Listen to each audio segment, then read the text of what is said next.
లేకపోతే ये दुनिया में कोई भी आपको प्यार नहीं कर रहा है। యేసుక్రీస్తు ప్రభు మిమ్మల్ని ప్రేమిస్తున్నాడు. यीशु मसीह आज बोल रहा है, मैं యేసుక్రీస్తు ప్రభు ఏమంటున్నాడంటే यीशु मसीह क्या बोल रहा है बोले तो మిమ్మల్ని సమస్త భారమోస్తున్నా జనులారా, आप पापों से जो पाप సమస్త భారమోస్తున్నా జనులారా, నా యొద్దకు రండి, మీకు విశ్రాంతిని కలుగజేస్తాను.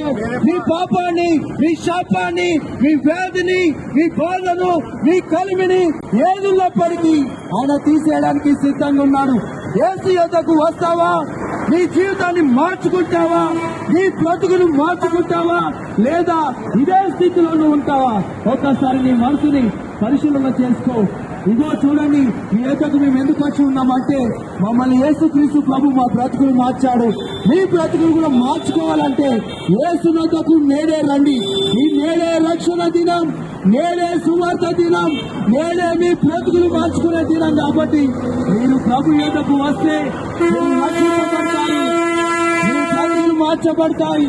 మీరు మీ జీవితాలను ఆయన యొద్దకు, మీరు చనిపోతే ఆయన రాజ్యానికి చేరడానికి ఉంటుంది. చూడండి ప్రియులారా, యేసుక్రీస్తు ప్రభు లోక రక్షకుడు, యేసుక్రీస్తు ప్రభు ఒక్కడే దేవుడు, ఆయన తప్ప ఇంకో దేవుడు లేనే లేడు. నేనే మీరు యేసు యొద్దకు రండి, మీ పాపాలను క్షమాపణ పొందుకోండి.